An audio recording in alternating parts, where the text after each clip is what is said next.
Hey guys, I hope everybody's having a fantastic day. Whether you're watching this in the morning, in the afternoon, or in the evening, I'm just glad you're here.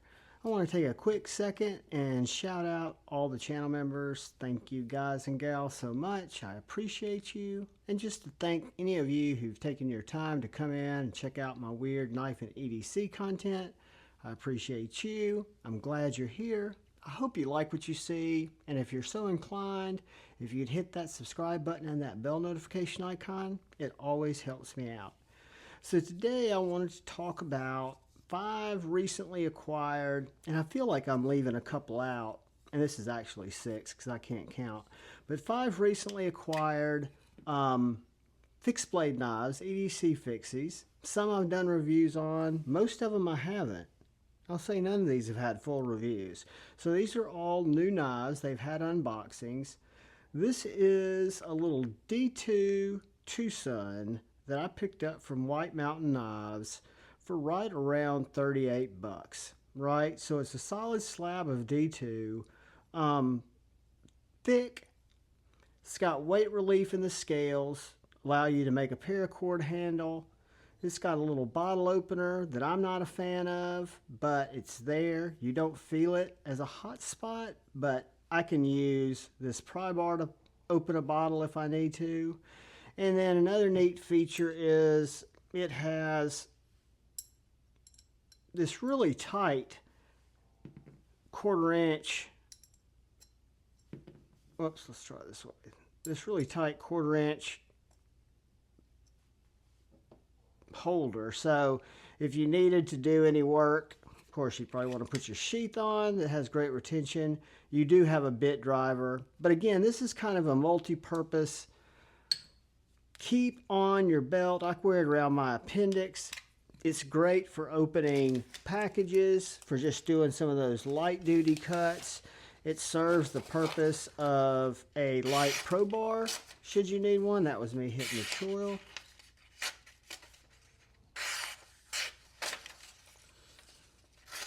It's got a short blade, so when I get down to that choil, which is done very well, you've got plenty of sharpening, and I probably need to, it's a thick blade, I might need to lay this back just a little bit, but it is plenty slicey for an EDC Fixie.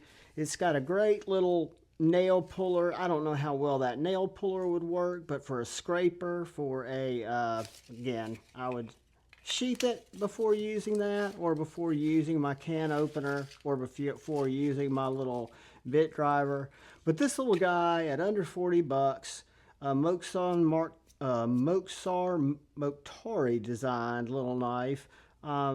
Interested to test it out and do a full review on it, but it's definitely one of the new EDC Fixies that's come in, and we'll call it one of the 5 new Fixies. And moving on, we come to one that I just recently unboxed, and this was a knife, the Outdoor Elements, I forget what it's called, Contoured something, but it's a knife I saw on Amazon that looked really gimmicky, but the materials were interesting. It's called the Contour Feather, and the price on it was right. I want to say it was around 24 bucks.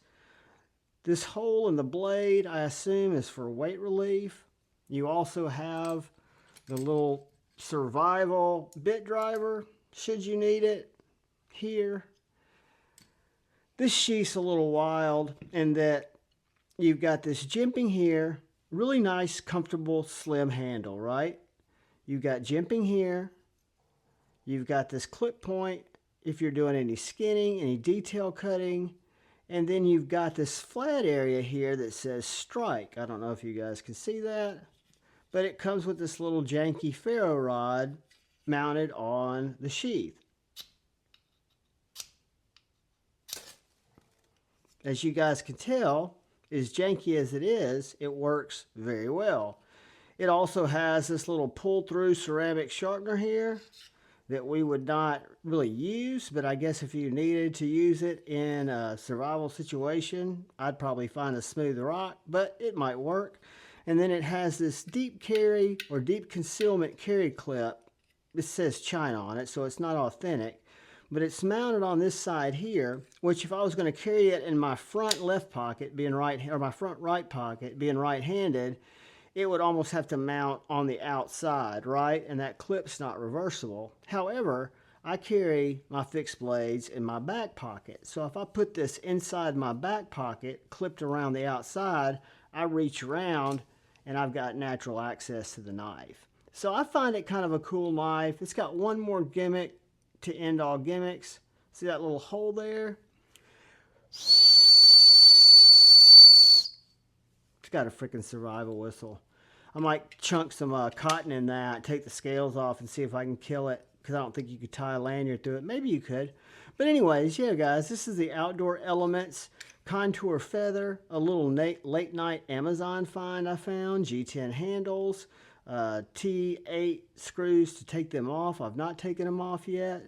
And this guy's in VG10. Pretty cool little knife for what it costs. But it is small, it is agile, and I wanted to show it to you guys. Coming down to number 4, I believe. This is a knife I picked up on the secondary from one of my buddies on Instagram. And this is a knife, from what I understand, that unfortunately is not being produced anymore. This is a Marboro Knives, US maker, who is no longer, from my understanding, making knives. This little guy is absolutely awesome. It is a super, super slicey little RWL specimen called the it's called the Marboro Splinter. Maybe it's called. I'll put it in the description, guys. I want to say it's the Marboro Splinter, but it's tall, flat grind, very small, 3-finger knife for me, totally slicey, totally pokey, has a great little Kydex sheath. Why can't, oh, the little prick. This is the Marboro Little Prick. So that's what it's called. There's the Marboro Knives Maker's Mark. You've got this nice red micarta handle that's pinned in. Beautiful full tang construction. Wonderful finger choil. Exquisite plunge grind and sharpening choil. And just a little knife that I've run through a lot of material. Works great. The sheath is fantastic. I wear this guy horizontal up around my belt. Seems to work well that way. But this is the Marboro Little Prick, and it's coming in at number 4.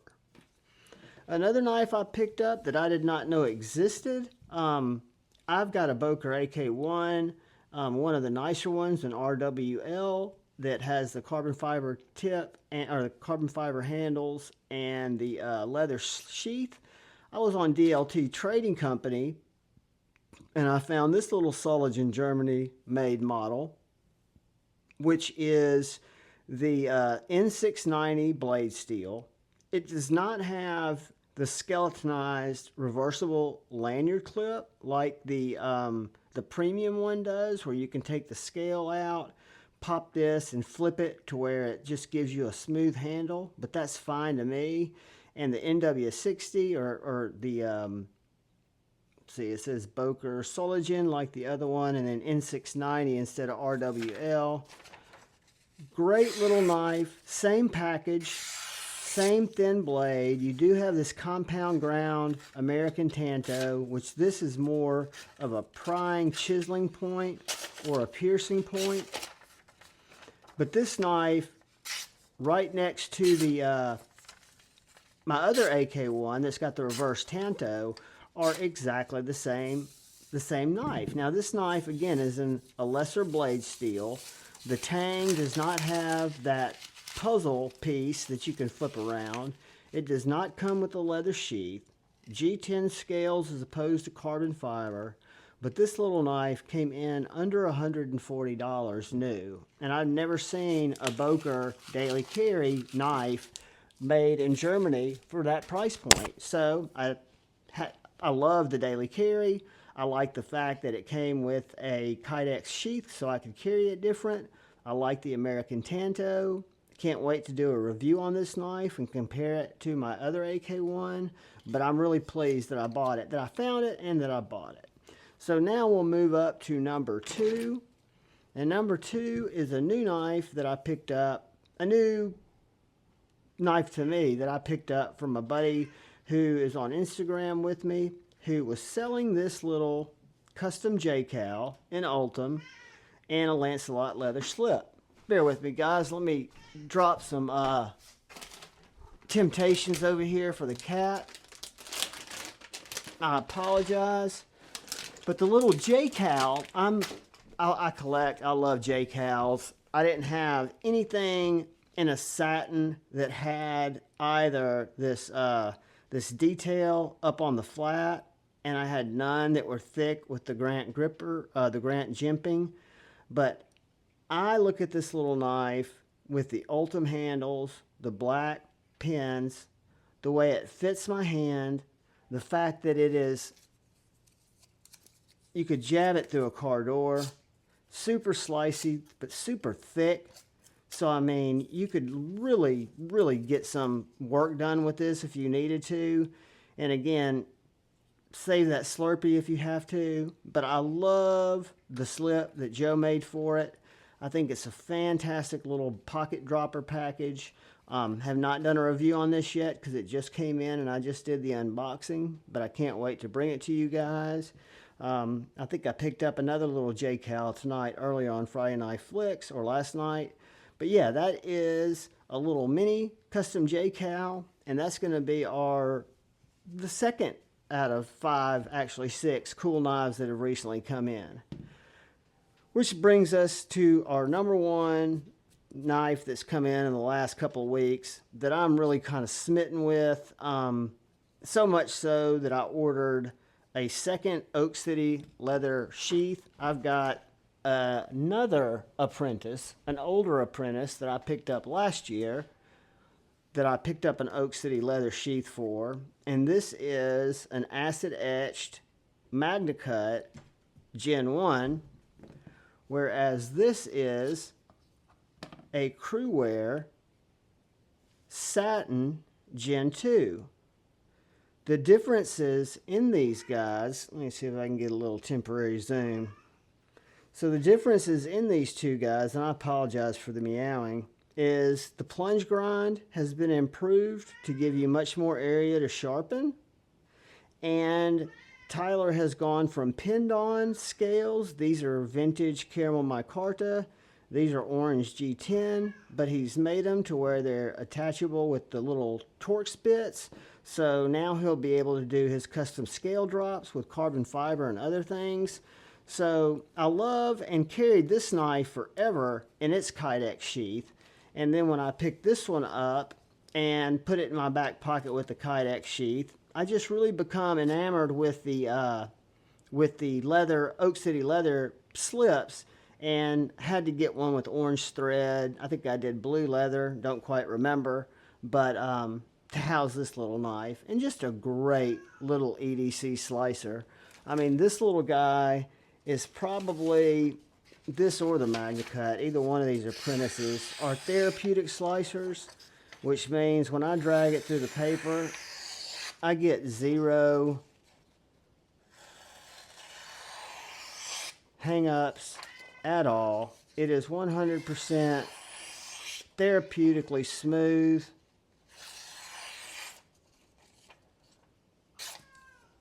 And extremely pokey.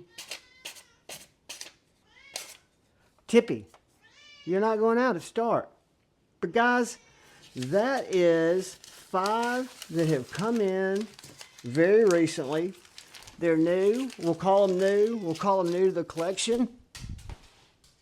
We've got our Apprentice, our little JKall. We have got our, what I would call Boker AK1 budget, even though it's not really a budget. We have got our Marlborough Little Prick.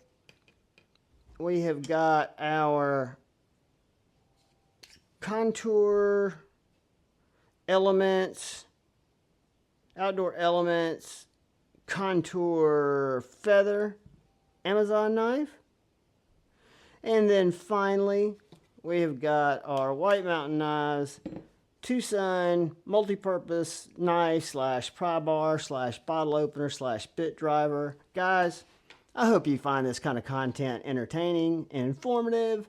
Somehow you get something out of it of value. But these little knives are all really good knives. Again, small EDC fixed blades are kind of a niche. I use them as a supplement to my carry, and I use them more than I do my folding knife. But I'm a weird dude, so take it with a grain of salt. I love my little fixies. I want to share them with you guys, and they range all price ranges from the high end. I want to say this was $235. This might have been $24. I want to say $140. I want to say this was $150 with the sheath, and this was like $124. So they're all over the board, guys. But I do appreciate each and every one of you taking the time to watch my content. It humbles me, and it makes me happy. And all I ask is if you would please look out for the guy or gal to your left. Whoops. I never resumed. Look out for the guy or gal to your right. Look out for each other. Go forward with love in your heart. And please, last thing I'd ask as I sheath these knives up, if at all possible, even though hate sometimes just wells within our little spirits because we've got to vent it, when it comes down to it, choosing debate over hate gets you an opportunity to rephrase the perceived hate and then turn your argument around, i.e., communicate, don't deviate, and eliminate the hate, which means love, baby. I love each and every one of you. I appreciate you listening to my shenanigans. Till we meet again, peace.